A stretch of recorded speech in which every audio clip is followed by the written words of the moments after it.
Jeff Salzman here, and welcome to the Daily Evolver. It's Friday, February 16th, 2018. And today I want to start by acknowledging the heavy heart that I think we all have around these, I guess it's 17 now, beautiful people who were gunned down at the Florida high school on Wednesday by a 19-year-old former student. And see if we can respond in some kind of a more integral way and be more of a solution to the problem than we might otherwise be. I did an episode in early October of last year after the Las Vegas shooting. I called it The Gun Problem. And I talked about the unique American character and psyche and circumstances, really, of our founding that create this situation where we have 4% of the world's population and 48% of the civilian guns. We have 40 times the gun deaths of Great Britain, which is our, sort of cousin country that we most identify with. And I also shared some thoughts on the psyche and circumstances of America's traditionalists, which is the 35% of the population whose center of gravity is at the amber stage of development. And that's, where their self-sense is, where they feel at home. And it's in that, in a sense, pre-modern, even though they can work in the modern world, of course. But their home it's home and hearth and patriotism and so forth. And that's where the majority of the guns are. That percentage of the population who owns guns overall is shrinking. It's down to 35%. But that 35% own 330 million guns. And 1% of those people own half of them. So, I'm going to share a portion of that talk in a couple minutes because, I unpack those two points of thesis. And, but in the meantime, I want to just share some thoughts on this particular Florida situation and what I've learned since then, or how my thinking has evolved, and some of the particulars of this particular situation. I think that one of the things that we can see in terms of the culture and the evolution of the culture is that the gun situation, or maybe better put, the situation of these mass shootings, particularly in schools, is one of the central battles in the culture war. And we have the three stages of development that are at war in these culture wars. We have the postmodernists, so we have the modernists, and we have the traditionalists.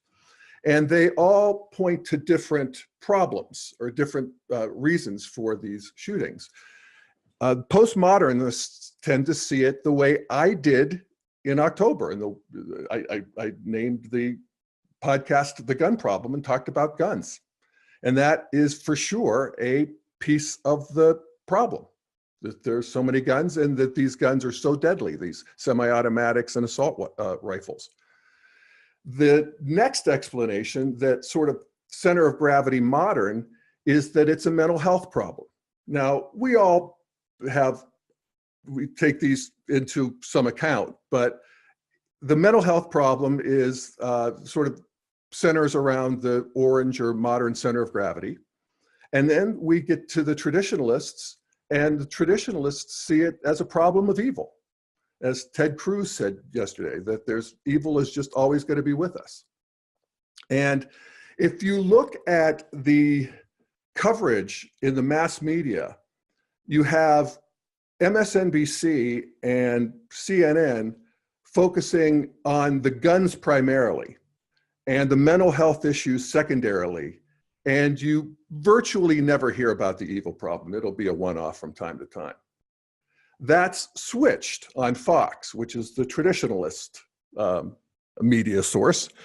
And there it's the mental health. We all agree on that. There's the problem of evil was spoken of a lot on Fox. And the idea of it being a problem of guns, to the degree that they mention it, they defend it and point out how the left is overstating their case and why the left is wrong. So this is the culture war. This is supposed to be happening. We fight our way forward. As integralists, we want to see the piece of the truth of all of that. And I think one of the things that's interesting and notable about this Florida shooting is that this 19-year-old sort of hits all of those bases. Now, he was definitely over-weaponized with these AR-15 semi-automatic rifles, which enables him to shoot multiple people without reloading. And it's, you know, do we really need these in our culture? We see that he was clearly, obviously disturbed. He was a mental health case. He was spotted, he was expelled from the school. He was spotted by the FBI as, or at least somebody reported him to the FBI in January, that he was planning a school shooting, and he apparently fell through the cracks. So that's where we could definitely improve things. But what's interesting to me, and this is sort of a bigger question, is this idea of evil. And is a kid like this possessed by an ontological force, an intelligent force that means to do harm? And an ontological force being that thing that exists whether or not you believe in it. It just is part of the fabric of the universe. And I actually am not entirely sure about that. A lot of really smart people think that there is an ontological evil. But I think a better explanation to me is that we have people who are just arrested at a hard stage of egocentric. And there's a time when we arrive into the power of egocentrism, or this sort of magenta red stage of development, where we're learning that we have power over the world, and we have power over other living things and power over people. And there's a fascination with that power. And part of that power is inflicting pain. And so you see these videos online of the little 2-year-old running over and smacking the cat, and the cat jumps up in the air and the kid goes backwards, and it's all very cute and no harm done. But you can see, you know, that little kid was malicious. He was going over to hit that cat. Just in a way, it's fascination. See what's happening. He's learning about his world. He's learning about his power. And I can remember myself in first grade being so fascinated that the older kids would catch these flies in our old-fashioned windows in our old school and pull their wings off. And I would watch it, and these flies would be tortured and rolling around, and it was fascinating in the same way that horror movies are fascinating. And these video games are fascinating, that are, you know, just as horrible as you could ever imagine in terms of the inflicting of pain. And that there is something that is, there's an appropriate stage of development where that comes online, but you want it to be civilized pretty quickly, and it is generally, you know, at 4 and 5 years old, we get it civilized, except some kids don't. And I've talked about that on this Daily Evolver before, the research that's being done on what we used to call psychopathic children. Now we call them children with callous and low empathy disorders. But in their most extreme cases, they actually enjoy the inflicting of pain and the idea of killing. And there's a corollary in the collective evolution of humanity, in the tribal stage of development, where it just seems to, particularly in the cultures that were naturally warlike, in that they were competing with other tribes, that they fought essentially for fun, or just to keep their skills sharp. And they had elaborate torture rituals where they would, it was about the inflicting of pain for as long, as intensely as they could. And there was a fascination, the same kind. I was reading about the Comanches, and the author was talking about this sort of classic example of pulling the wings off flies, and said that these warriors were basically operating at that stage. They were adults, but they had that 6-year-old fascination with pain and hurting. And this is something that we see in this kid, this Nicholas Cruz, I guess is his name, who had this fascination, and we see it in other kids and people, even in the Las Vegas guy to some degree, but this Florida kid was apparently textbook. And so, yes, part of it is getting better at spotting this this disorder in people. And whether it's evil or just an arrested, hard, egocentric, magenta red level of development, I'm not sure. I'd be interested in hearing what you folks think. You can email me at jeff@dailyevolver.com, and we'll sort this out. So let me see if I want to get into all of this. Yeah, why not? And then I'll play the part from that talks about sort of the cultural and stage development aspects. I've talked to a couple people since the Florida shooting, both parents, and they both said the same thing. I'm terrified of sending my kids to school, and my kids are terrified. And that's a really interesting thing because, there's really two responses to it. One is that statistically, actuarially, there's not much reason to be concerned. We have, since Sandy Hook in, I think it was 2012, we've had an average of 27 school shooting deaths per year. Now that's horrible, and every one of them is an utter tragedy. But it's a small fraction of how many were killed in cars, 9,000. 37 kids were killed in hot cars. Their parents forgot about them and left them in a hot car. There's other kinds of homicides. Way more kids do suicide. So that's not consoling. And it's not that we should care less. Actually, we care more. And that's the other piece that is my response to this idea of being terrified. And that is that we have, as we develop into really a postmodern sensibility now, we talk about modern, but in terms of violence and people being hurt, we're more in the postmodern. We just can't tolerate it at all. Our sensitivity is too high, and our outrage over this is too high. And I feel it myself.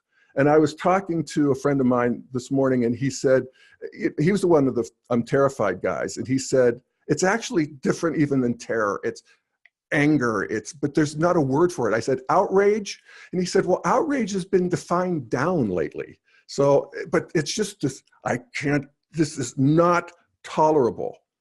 So I don't know whether we're going to come up with some grand compromise in terms of mental health and guns.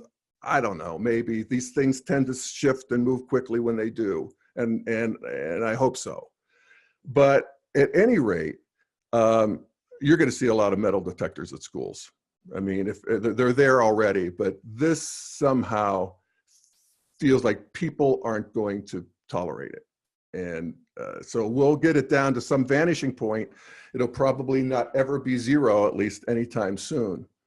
But we have to put that terror in perspective and realize that we are living in an ever more peaceful culture, including with gun violence. Gun violence is half of what it was in 1993. And the number of people who own guns decreased, as I pointed out before. But that sort of relentless trend to a pacified society is punctuated with these florid acts of gun violence that, are just sort of made for our media age and probably abetted by that as these people seek a certain kind of notoriety.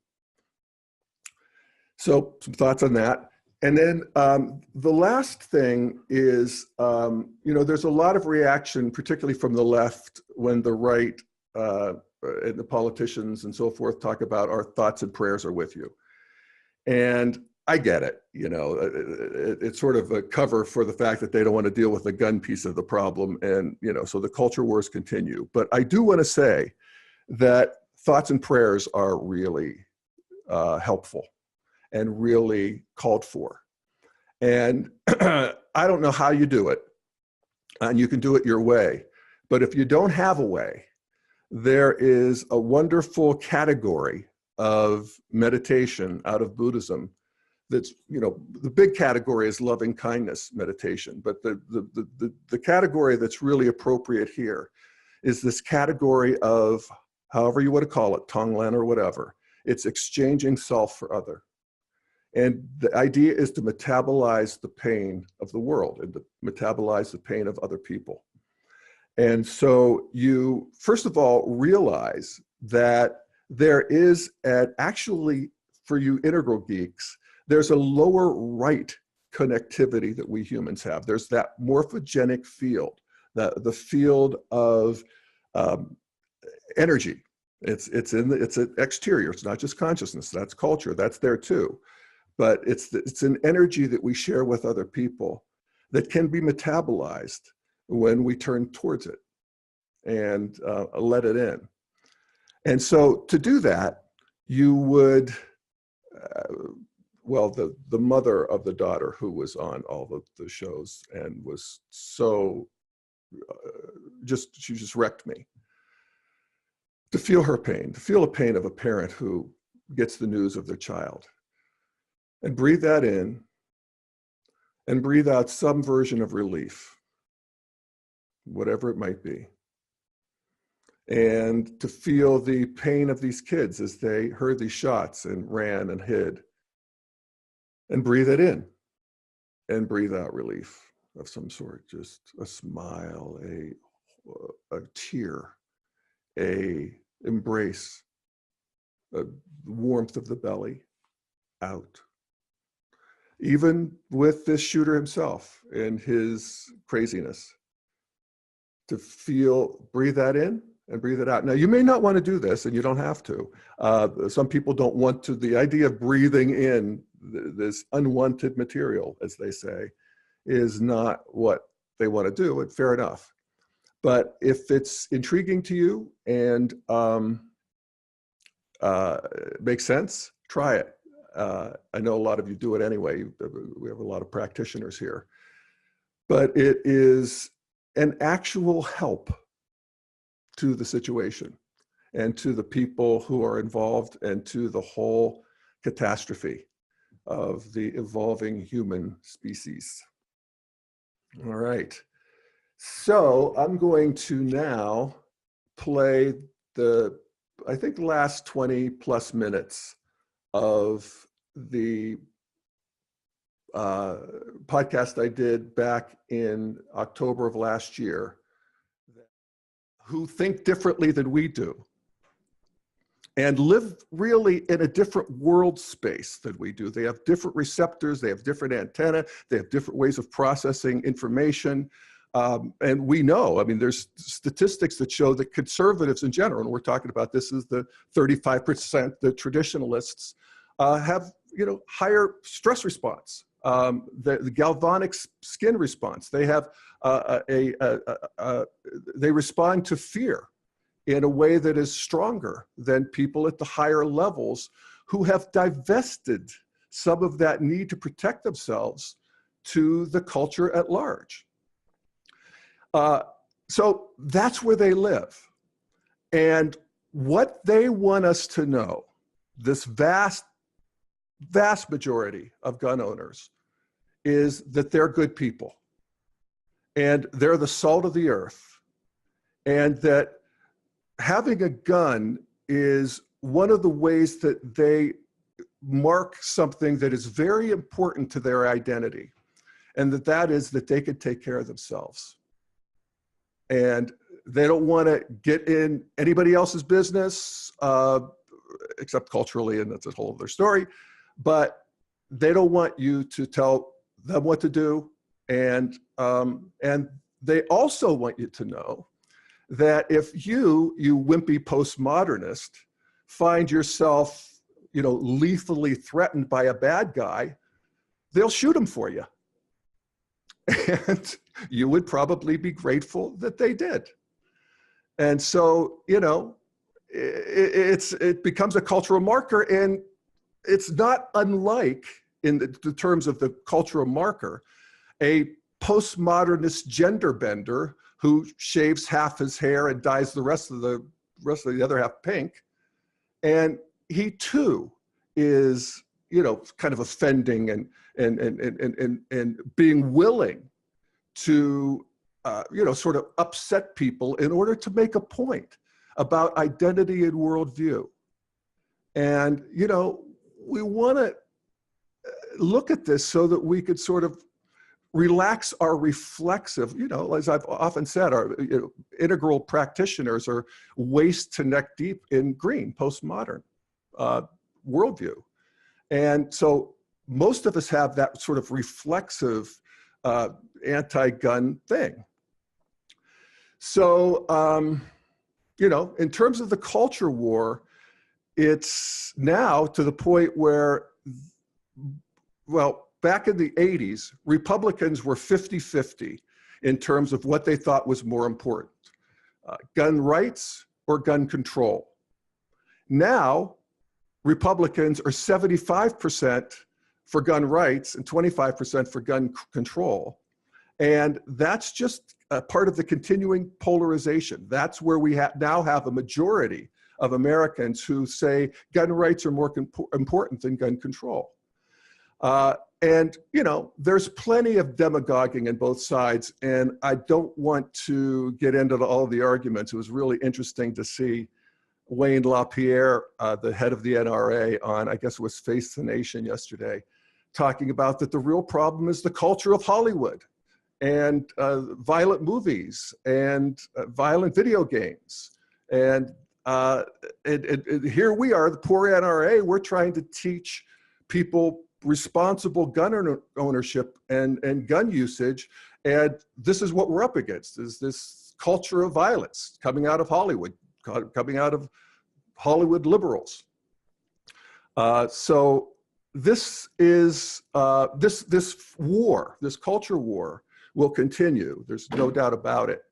I do think that there will be, there will be a sea change, I'm thinking, at some point. And clearly, it's going the right direction in terms of the amount of gun violence. And this is true not just in the United States. And by the way, other than gun violence, America is no more violent than any other developed country in terms of crime that is perpetrated without guns. So this is just the nature of modernity. In fact, there was, I'll read a paragraph from a Washington Post article where they talk about this very idea and how it's creating a conundrum among criminologists about why we're getting so much more peaceful. And they say, internationally, a decline in crime has been documented in many countries since the mid-1990s. According to the authors of a 30-country study on criminal victimization, there is no general agreement on all of the reasons for this decline.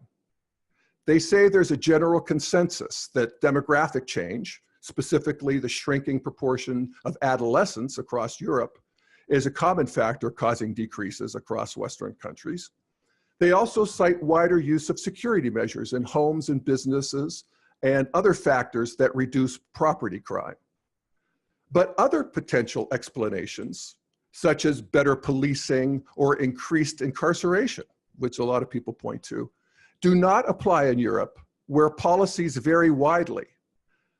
So it's just a general move into a more pacified stage of development. And as I said, when we are now in a situation, excuse me, where only 35% of people own guns, and that's a decreasing number. It's decreased 20 points since the 70s. That's remarkable. And millennials are the least gun-owning population in terms of age demographics. Uh, I think the tide could turn and at some point even turn quickly. I was sort of impressed by David Frum yesterday, who's a conservative columnist who was on one of the shows. And he was talking about that there's a cultural change when people realize that guns actually increase the danger of you and your family being hurt. There's no argument that people who own guns, have guns in the house, have more gun violence. Most of it being suicides, which is well over half of gun deaths are suicides. And guns allow you to be more impulsive and certainly more successful if you're looking to off yourself. And then also accidents. And I think of myself as a little kid. My dad had guns, and he was very scrupulous about, keeping them locked away and so forth, but not so his ammunition. And I remember I was probably 8 or 9 years old, and I got one of his red shotgun shells, those big shotgun shells. And I thought to myself, so all that happens in that gun is that a hammer hits that shotgun shell and makes it explode. Is that right? And how does that work? And there was the shotgun shell, and my dad had a workbench downstairs in our basement, and he had a vise, that you grip things in. And so I thought, I'm gonna see. And so I put that shotgun shell in the vise, and I thought, I'm gonna hit it with a hammer and see if it I don't know what I was thinking, but that is indeed what I was thinking. I grant you it doesn't make sense, but to a 9-year-old it did. I was just curious. And I started hitting it, and my mother was doing the laundry, and she looked over and she screamed. She couldn't believe I was doing that. And, that kind of things happen. It's just, you as parents, that you can't really control your kids 24 hours a day. And that's what David Frum was saying, was that at some point, as this continues to become known and people think about it and realize it, which actually is a movement into a new stage of development, they'll realize that you're not a good parent if you have guns in the house. You're actually a bad parent. He used the example of people smoking in cars. When I was a kid, my mom and dad smoked in the cars. We had the windows up. You would never do that now. They didn't do that because they were bad parents. They did that because they didn't realize that it would be harmful. And so that kind of change can happen quickly and radically. I was also impressed, just one last thought here, that Bret Stephens, who's another conservative columnist, came out for rescinding the Second Amendment, which is a whole other story. I've actually talked about the Second Amendment last time a bit. It talks about that because we need well-regulated militias, there should be no infringement on the ownership of guns. And somewhere along the line, in a plain reading of that amendment, where's the well-regulated militias? So anyway, I also just actually one last point, and this is from you, Corey, is that we were texting a little bit about this yesterday. You talked about some wisdom that you really it came up for you. Yeah, all of this happened, that came from one of your gurus, and it'd be lovely, I think, if you share it with everybody. Yeah, sure. Well, to sort of preempt that, and I've got a couple other little layers I'd love to get your thoughts on, Jeff. But yeah, one of the things I noticed, because I was awake when the shooting was happening, and I was watching a lot of these videos that were coming out, and they were terrifying. I mean, it was you know, it was like being in the trenches. It was, you know, you're just watching, you know, these people terrified, and you're watching bullets ricocheting off the pavement, you know, just 6 inches in front of the cameraman. And, you know, it really pulls you in there, and it's terrifying. And when you get terrified like that, when, you know, it pushes you into that defensive state, you know, Keith Witt just did a call last Saturday talking about how to disarm these defensive states. And oftentimes when you're presented with that type of brutality, there's no disarming it. You just sort of slide into it. And it really starts making you question, you know, what the value of humanity. What are we doing to ourselves? Why are we capable of such darkness and, you know, sociopathy? And how is this within us? And is this, you know, are we being defined by sort of that dark quality when these really traumatic events occur in real time? And I went to bed afterwards, and had some very restless sleep, and, you know, a few nightmares and all that. It was deeply affecting. And when I woke up in the morning, something shifted for me, and right away popped in my head. And it's, you know, it's sort of cliche, but cliches always prove themselves to be incredibly valuable at times like these. And one of my favorite teachers of the 20th century popped into my head, who was Mr. Rogers. You know, I'm convinced that if Jesus did come back in the 20th century, he took the form of Fred Rogers. I think that man is a living saint. And if you're ever feeling sort of down about the world and down about reality, I suggest you watch a YouTube clip of, I think it's from like 1969 or something, like the late 60s, early 70s. And Mr. Rogers is testifying to, you know, sort of a hard-nosed conservative at the time about why PBS needs funding. And the amazing thing about Mr. Rogers, Fred Rogers, was that he talked to grown-ups the same way he talked to kids. He was the same guy on camera that he was off camera. And he carried that grace with him the entire time. And if you watch this YouTube clip, you actually watch, you know, again, this conservative senator who's denying money for PBS. You just kind of watch him melt right before your eyes. And 15 minutes after, you know, of Mr. Rogers talking, the conservative senator says, "Congratulations, you've got your funding." So you're actually watching in real time, you know, how effective debate, how effective it can be. And it's, you know, so I suggest you guys watch that. So anyway, Mr. Rogers popped into my head, and, you know, one of I think his central teachings that I love the most, and it got really popular after 9/11, was, you know, whenever something catastrophic happens, I always think to myself, look for the helpers, right? Look for the helpers. Look for the people who are displaying just incredible courage in the face of terror, who are running towards danger.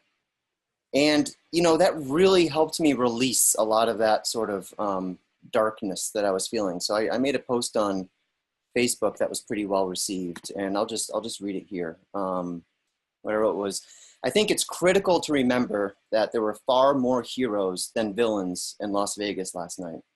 I've seen video after video of people running into danger in order to help others, ordinary citizens working together and risking their own lives to give people cover and help them escape the kill zone and bring the injured to the hospital. As the saintly Fred Rogers always said, look for the helpers. It does not diminish the pain and trauma and heartbreak a single bit, but it does offer an important reminder of the intrinsic goodness of human beings, which is too easily forgotten in the era we currently find ourselves in." And again, that was a shift for me, and I took it on as an invitation for practice, right? So I actually started seeking out the more positive videos, the heroic videos, the images of these heroes in the hospital. Who, you know, I saw one post and it was like, you know, here's the random stranger who saved my sister's life, and he had a bullet in his neck, and he's smiling, you know, in the emergency room for this snapshot. And it was gorgeous. And, you know, my eyes welled up, and it was gorgeous just to feel, you know, again, in the face of this monstrosity, actually consciously deciding to say, you know, I need to touch in with the intrinsic goodness of human beings. And, you know, because it helps liberate so much of that. And it helps remind you that, you know, evil is not the default mode of humanity. Quite the contrary. That's why it's so shocking when it does happen. Yeah, that's right. Now, that said, you know, we take all of that, we take all the heartbreak, we take all of the grace, we take it together, and then, you know, we look to our leaders and we get very frustrated as to why, you know, why isn't something happening out of this? Why is it so difficult to implement any meaningful change when it comes to gun laws? And, you know, one of the insights, Jeff, that occurred to me, well, sort of twofold. You were mentioning, you know, sort of the beauty, the dignity and the disasters of modernity.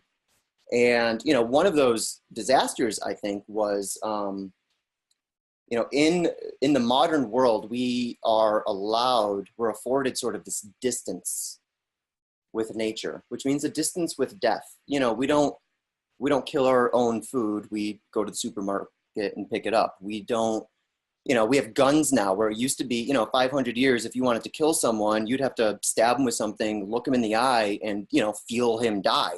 And with guns, it's been depersonalized. It's very distant. It's, you know, and I think in that space that we have, the sort of the luxury of having this much space from death, you know, the downside of that is sort of the fetishization of death.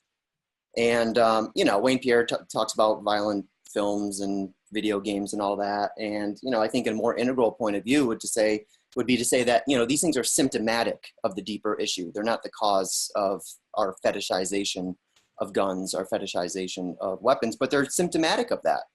There's a reason why there's a demand for these movies and for these video games. And it's not the movies and the games themselves that are creating that demand. So that then further animates, you know, my own frustration that we can't seem to get anything done here. And I've sort of honed in on what I think is one of the central dilemmas facing liberals right now, facing the left, which is, you know, one of the greatest contributions that postmodernism gave to the world is this really refined perception, observation, acknowledgement of how central language is to how we think, how we act, and how we self-organize, right? I mean, there's this postmodern, and this is where so much of the pathological liberalism that we like to talk about, microaggressions, safe spaces, all of this is an effort to sort of better regulate our cultural conversation. And it's interesting to me that this in many ways was one of postmodernism's greatest contributions, this really acute understanding of how central language is and how consciousness is a gas that expands to fill whatever container you allow for it. And language is that container. And yet, you know, Ken Wilber talks about, you know, Jeff, early in the episode, you mentioned how this is starting a dialogue. And my frustration is that I see this dialogue being generated time and time again and just stalling out. And I think one of the central dilemmas is that Ken has taken a deeper look at the lower left quadrant, well, really all the quadrants. And he notes how there's an inner and an outer to each of these quadrants. So for the lower left, there's an inner of the lower left, and there's an outer of the lower left. These are called zone 3 and zone 4. The inner of the lower left is sort of that sloppy, soupy dance that we do when we're relating with each other, right? And I can't really, I can contribute to the tone of our lower left, our inner of the lower left, but I can't change it myself. I can't, you know, there's nothing I can do there. It's just sort of, it is what it is. But then there's the outer of the lower left, which is zone 4. And, you know, that has to do with sort of the regulative patterns, the cohesion, the rules of discourse in a lot of ways. What I've noticed is that the conservatives are masters at defining that outer of the lower left. They're masters at regulating what is and what is not allowed to be talked about by culture. And this is a phenomenon called the Overton window, where the Overton window describes, you know, sort of the limits of public discourse. You're allowed to talk about everything sort of in here, but nothing outside of there. And Donald Trump, one of the things that made him so notable was how easily he was able to shift that Overton window. All of a sudden, people were allowed to talk about things that even just 6 months prior, they were not allowed to talk about. And the conservatives, I think, time and time again, have demonstrated a mastery of controlling that Overton window. So, whenever these things happen, the first thing that the conservatives say, this is not the time to talk about gun legislation. That's them controlling the discourse. That's them actually establishing, being the referees, and deciding what we're allowed to and what we're not allowed to talk about. Yeah, and how well did they do with that? Well, it's interesting. I think, I mean, yes, and this is the sort of soup of and sort of the froth of moving forward. Yeah, no, I absolutely agree. I totally agree. Did they stop the conversation? No. I think for people on the right, they stopped the conversation, but the people on the left are still talking about it. I don't know. That's a good thing. My surprise, Jeff, was that more of this didn't happen after Sandy Hook, right? Which was the most brutal. And we got the same response. Now is not the time to talk about it. And guess what? The time to talk about it never happened again. We never had another opportunity. No. The conservatives come around and say, okay, well, it's been 3 weeks since all that happened. Now we can have, a reasonable discussion that's not animated by emotion and, and all of that. Right. And I get why you don't want to have that conversation when tensions are high. I understand that. And yet, statistically, we're having a mass shooting every day of the year.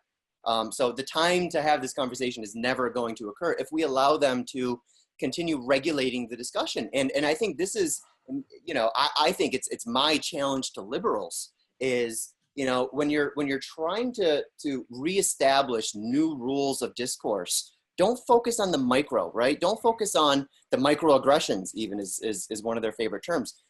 Back up and look at the macro. Back up and come up with some broader generalizations that can help us actually move the conversation forward. And, one of the only people on the left who I think have succeeded in shifting that Overton window was Bernie Sanders. Bernie Sanders made it okay for us to talk about single payer again. That no liberal was successfully able to shift the window so much to start having those conversations as Bernie. That's great, and we should learn from that because he went bold, right? And that boldness, I think, helped reshape the sort of the space in which we can relate with one another, and what we're allowed to say, what we're not allowed to say, and I see that as positive, and I want to see liberals doing a bit more work in terms of trying to better regulate that mode of discourse.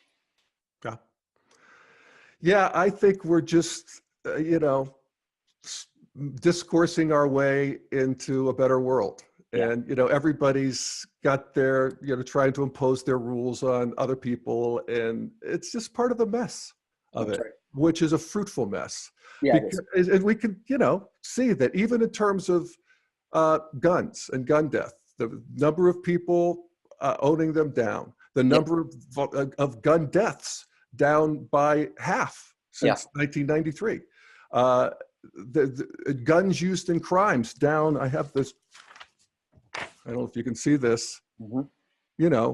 It's just we got it. The big story is that we are becoming more and more peaceful, more and more sensitive, and we're having all of our crazy arguments as a means of getting us there.